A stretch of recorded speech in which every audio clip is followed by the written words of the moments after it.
In an interview with Financial Times, Dr Mahathir Mohamad said he will not step down as Malaysia's Prime Minister until he has resolved the problems facing the country. Dr Mahathir was sworn in as Prime Minister in May of 2018. He mentioned that there was no actual date or time specified for him to step down and that the actual time he will remain depends on the problems that Malaysia faces. He said that he needed to be careful in appointing a successor due to his previous mistakes.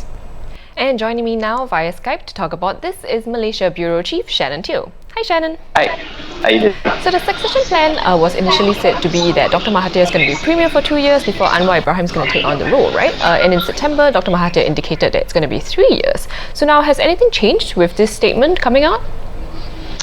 Well, in fact, nothing's changed. I said maybe people understand the situation a bit better.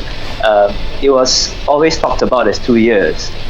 And no one bothered to correct this misconception because maybe they didn't think that they'll actually win last year. But now that they've won, what we know is that there is no real agreement about the timeline. Only people close and associated to Anwar has talked about 2 years. Mahathir has never did any such thing. And there's no agreement about the timeline. So where we are right now is just Mahathir saying what is true, that when the succession happens is for the coalition to decide, and there's nothing set in stone.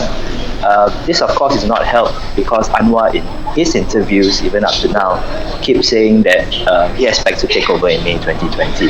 So that continues to muddy the waters. I see. So he also actually mentioned in his statement, right, this plan to resolve certain problems.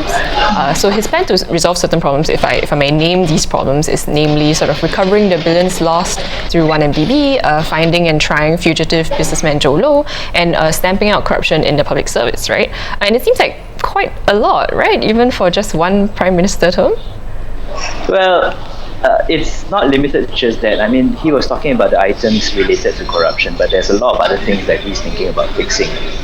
Financial problems, national debt, the state of the GLCs. There's a whole list of it. And this is maybe what you might call the central deceit, because these problems are all moving targets. The only definite target here is getting Jolo back and charging him in court. That's a definite target. But even things like trying to claim back all the 1MDB money, it really depends on how you're doing your accounting. What do you mean by all the money? Because some of the money was spent on things like the Tun Raja Exchange, the Bandar Malaysia project, and that's still on the ground. That's there. So it really depends on how you're calculating it. And the idea of stamping out corruption, it's impossible, right? There's no such thing as zero corruption. If not, we wouldn't need anti-corruption laws.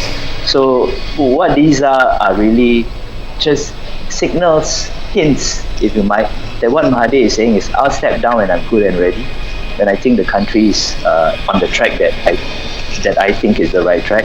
And no one will tell me otherwise. I decide when I go, not Anwar, not anyone else. That's the signal he's trying to give out. Of course, Anwar and many other people would disagree with this notion that Mahathir gets to decide the timeline alone. I see.